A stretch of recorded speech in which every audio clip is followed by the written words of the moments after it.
اللہ رب العالمین اللہ کے بدول اہل التقوی والیقین والصلاة والسلام علی اشرف الانبیاء والمرسلین خیر المبشرین والمنذرین شفیع المذنبین بعثہ رحمۃ للعالمین مولانا وسیدنا ونبینا بالقاسم محمد اللهم صل علی محمد وآل محمد وعجل فرجهم آلہ طیبین الطاہرین المعصومین المظلومین سیما علی امام المنتظر الحجت ثانی عشر روحی وارواح العالمین لہ الفداء ولعنت اللہ علی اعدائهم ومعاندهم وحاسدهم من الآن الى قیام یوم الدین اما بعد وقد قال اللہ الکریم فی کتابہ الحکیم بسم اللہ الرحمن الرحیم قل لا اسألکم علیہ اجرا الا المودۃ فی القربى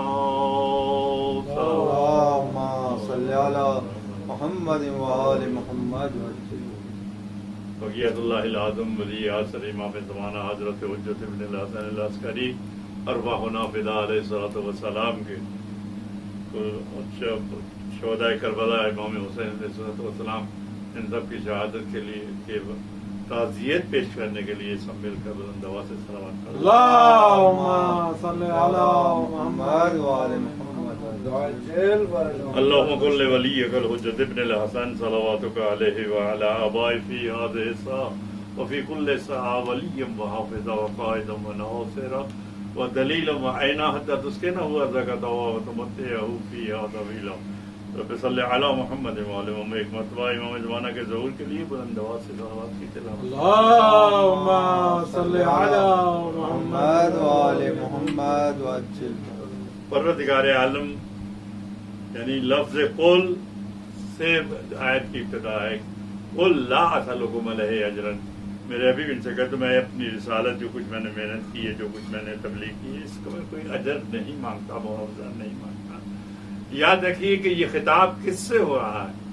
مومنوں سے نہیں اگر کیونکہ اللہ نے جہاں بھی مومنوں سے خطاب کیا ہے ڈائریکٹ اس سے گفتگو کی ہے اللہ نے کسی کا سہارا نہیں دیا لیکن جب مسلمانوں سے خطاب کیا تو اللہ نے اپنے حبیب کا سہارا لیا میرے حبیب تم کہہ دو یا یہ نخرے کر رہے ہیں آ رہے ہیں تم معاوضہ دینا چاہتے ہیں اجرت دینا چاہتے ہیں اجر دینا چاہتے ہیں تو ان سے کہہ دو کہ اگر اتنا ہی بڑا تمہارا دعویٰ ہے تو لا سألکم میں کوئی سوال نہیں کر رہا یعنی لا حرف کا جب آپ نے نفی کہہ دیا حرف نفی کے بعد اب جو لفظ بھی آئے گا نا اللہ کے بعد اس کا مطلب ہے کہ وہ چیز اگر کسی شے میں منحصر ہے تو اسی لفظ میں ہے لا اسألکم علیہ اجرا میں اپنی رسالت کا کوئی اجر نہیں مانگتا مگر اگر تم چاہتے ہو تمہارا دل چاہ رہا ہے تم کہتے ہو ہم دینا چاہتے ہیں تو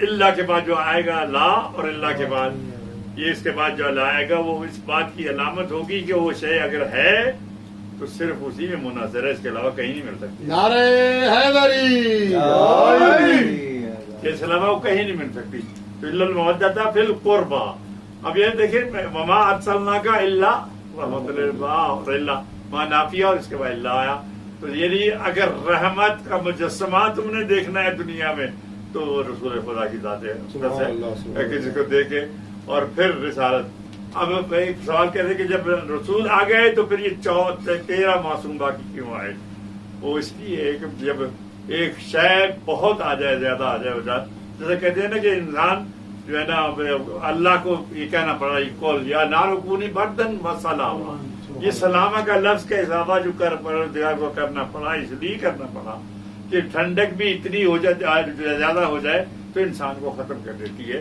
تو خدا نے یہ کہنا پڑا کہ دیکھو ایک آگ ٹھنڈی ہو جانا لیکن اتنی ٹھنڈی ہونا کہ میرے حبیب ابراہیم کو کوئی ضرر نہ پہنچے تو سلامہ جناب ابراہیم پہنچے تو بہرحال یہ ہے کہ یہ لا اللہ کے بعد جو کچھ آ رہا ہے یہ منحصر ہے اسی میں کہ وہ شے اسی میں منحصر ہے تو پروردگار عالم کے حکم سے اب یہ رسول نہیں مانگ رہے یعنی آیت کا جو تیور بتا رہے ہیں کہ آیت کے تیور بتا رہے ہیں کہ اللہ کا رسول نہیں مانگنا چاہتا تھا کوئی سوال نہیں کرنا چاہتا تھا اس لیے کہ جس نے زندگی میں سوال نہ کیا ہو اب ایک ایسے چیز کے لیے کہ اب امت سے سوال کرے وہ تو امت کو دیتا رہا ہے اس کے دروازے پر. یہی فرق ہے ہمارے پیشواؤں میں دنیا کے پیشواؤں میں. دنیا کے پیشوا دوسروں کے دروازے پر نظر آتے ہیں لیکن ہمارے پیشواؤں کے دروازے پر دنیا نظر آتی ہے. بلند آواز صلوات پڑھیے ایک بار. اللہم صلی علی محمد و آل محمد.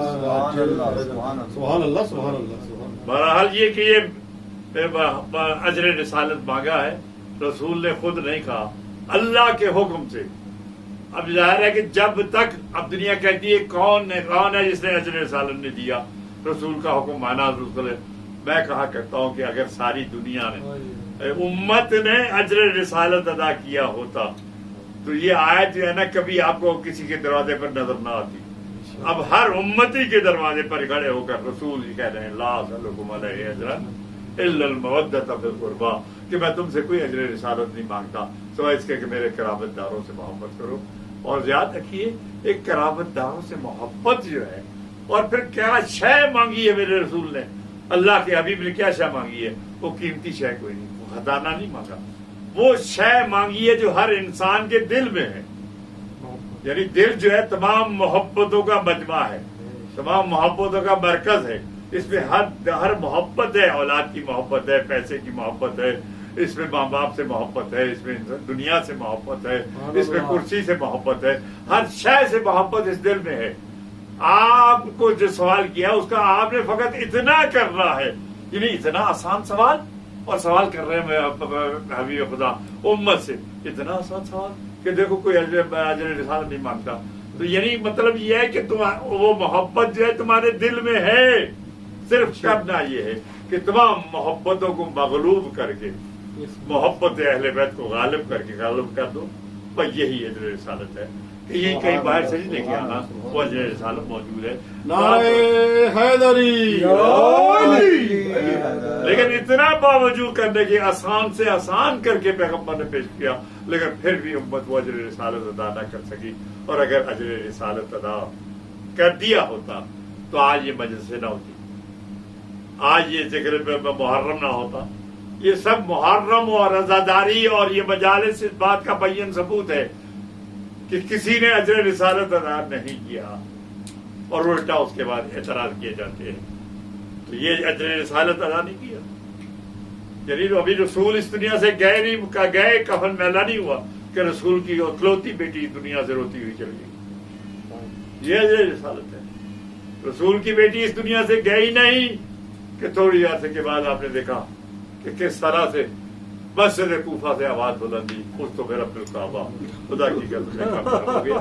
تو بہرحال یہ کہ یہ سارے اس کے بعد تھوڑا عرصہ گزار جناب مولا کائنات کے بعد وہ وقت بھی آیا کہ جب حسن مجتبیٰ کے جنازے پر 30 برسے. آج دنیا اب تک پوچھتی ہے کہ شیعہ تم روتے کیوں ہو. میں کہا کرتا ہوں شیعوں سے کبھی یہ نہ پوچھا کرو, بلکہ یہ پوچھا کرو کہ تم زندہ کس طرح سے ہو, تم زندہ کس طرح سے ہو. ارے جس کی ماں کے سر سے بھرے بازار میں کوئی بدوا چاہتا اب بھی اس سے پوچھنے کی ضرورت ہے تو روتا کیوں ہے. دنیا روتا, شیعہ روتے کیوں ہے. ہم کبھی نہ روتے اگر بات کربلا تک ختم ہو جاتی. بات آگے بڑھی, کہاں بڑھی, شام. جب شام میں سید سجاد سے کسی نے پوچھا کہ مولا کہاں مصیبتیں آپ پر پڑی, تو آپ نے 3 مرتبہ یہ کہا شام شام شام. شام میں مجھے بڑی تکلیف ہوئی کہ ایک طرف مجمع اور رضاداروں قافلہ کس طرح سے لے جایا گیا. اب ایک لفظ کہنا چاہتا ہوں کہ 2 امتحان کربلا میں ہوئے. ایک امتحان سید سجاد نے دیا, ایک امتحان امام حسین نے دیا, اور دونوں امتحانوں میں کچھ تھوڑا سا فرق ہے. میں موازنہ نہیں کر رہا, مقابلہ نہیں کر رہا, تاریخ نے جو کچھ لکھا اس کے مطابق عرض کر رہا ہوں کہ امام حسین کا امتحان کیا تھا, بھائی بھتیجے بیٹوں کی لاشیں اٹھانا, آگے گنج شہداء میں آ کے رکھ دینا. اور سید سجاد کا امتحان کیا تھا, بہنوں پھپھیوں کی چادریں بر سر برنا ساتھ, اور ایک منادی آگے آگے ندا دیتا ہوا. میں کہا کرتا ہوں کہ قافلے کے آگے اگر منادی نہ ہوتا اس طرح سے قافلہ گزر جاتا, کسی کو پتا چلتا کسی کو پتا نہ چلتا. لیکن ایسا انتظام کیا کہ وہ منادی ندا دیتا جا اے کوفہ و شام کے رہنے والوں یہ کوئی اور نہیں ہے، یہ علی و بطول کی لاڈلی ہے، جس کو تماشا دیکھنا ہوا آ کر دیکھ لو۔ اجرکم اللہ۔ آج میرا دل چاہتا ہے چند فکریں عرض کر دو، اس لیے کہ دو چیزیں ایسی ہیں تاریخ کربلا بتا رہی ہے کہ جب آپ چاہتے ہیں کہ اپنی مجلس میں اپنے اجتماع میں امام زمانہ کو بلانا تو دو ہستیوں میں سے کسی کا تذکرہ کر دو۔ امام زمانہ لازماً آتے ہیں، ایک تو سید سچا، ایک تو مولا عباس کا ذکر ہو جہاں تو امام زمانہ ضرور آتے ہیں اپنے چچا کا ذکر سننے کے، اور دوسرا جناب زینب سلام اللہ علیہ کی اسیری کا جہاں بھی تذکرہ ہو۔ ازادار جناب عباس علمدار کے متعلق کافی ہے کہ ساری باتیں چھوڑ دی۔ مسجد کوفہ ظاہری خلافت کا زمانہ، مولا علی تشریف فرمائے مسجد کے صحن میں اور صحابہ آپ کے ساتھ ہیں، جو گئے ہیں وہ جانتے ہیں کہ مسجد کا جو دروازہ ہے دروازے سے باہر نکل کے ساتھ ہی اس کے جانا پڑتا ہے، ساتھ ہی گھر ہے، ساتھ ہی تھوڑے سے فاصلے پر گھر ہے کہ اتنے میں امام حسین علیہ السلام نے کھڑے ہو کر بابا مجھے پیاس لگی، کوئی سوال اتنا بڑا جی پانی کا سوال، بابا مجھے پیاس لگی ہے، مجھے پانی چاہیے۔ آپ نے کمبر کو حکم دیا کہ کمبر جاؤ حسین پیاسا ہے پانی لے کے آؤ۔ اب کمبر اٹھے، عباس علمدار کا سن جو کتابوں میں لکھا ہے 6-7 سال کا یا 5-6 سال کا، اسی میں تھوڑا سا اختلاف ہے کہ 5-6 سال کا سے یا 6-7 سال کا سن تھا جب کانوں نے یہ آواز سنی نا کہ بابا نے حکم دیا کمبر کو۔ علماء مقاتل سے پوچھئے، تاریخوں میں لکھا ہے، کتب مقاتل میں لکھا ہے کہ عباس علمدار اٹھے اور تیزی سے چلے، دروازے سے کراس کیا اور سیدھے گھر کی طرف۔ جب گھر میں پہنچے تو ماں نے کہا کہ بیٹا عباس کیا بات ہے، چہرہ سرخ ہو رہ گیا، تیزی سے آئے۔ کہا ماما اما بات یہ مختصر کہ وقت کم ہے، بابا نے کمبر کو حکم دیا ہے کہ اس لیے آقا حسین پیسے ان کے لیے پانی لے کے آؤ۔ میرا دل یہ چاہتا ہے کہ کمبر جب پانی لے کے جائے اس سے پہلے میں پانی پہنچاؤں۔ اما جلدی سے کیجیے، ایک پانی کا جام لے کر میرے سر پر رکھ لیجیے۔ جناب ام المؤمنین علیہ السلام ہماری جانیں قربان، اس بی بی نے پانی کا جام بھرا، عباس علمدار کے سر پر جام رکھا۔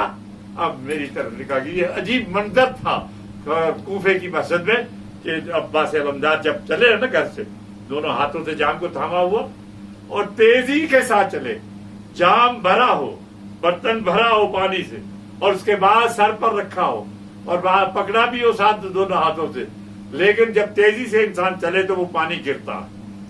یہاں تک کہ جب عباس علمدار اس شان سے تیزی سے چلتے ہوئے جب مسجد کے دروازے پر پہنچے تو آپ کے کپڑے سارے گیلے ہو چکے تھے، تر ہو چکے تھے۔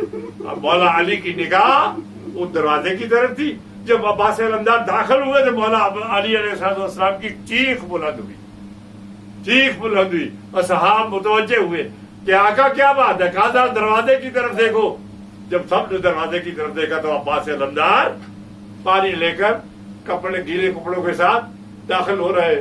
کہا مولا یہ تو خوشی کا مقام ہے کہ ایک بھائی اپنے بھائی کے لیے پانی لا رہا ہے۔ کہا ٹھیک ہے تم صحیح کہہ رہے ہو، لیکن تم نے وہ منظر نہیں دیکھا، نہ دیکھو گے جو نگاہیں میری جو منظر میری نگاہیں دیکھ رہی ہے۔ کہا کیا منظر؟ کہا آج یہ میرا بیٹا عباس پانی لانے میں کامیاب ہوا ہے، ارے کل ایک وقت آئے گا یہ پانی لانے جائے گا لیکن بازو کٹا کر دریا کے کنارے سو جائے گا۔ اجرکم اللہ، اجرکم اللہ۔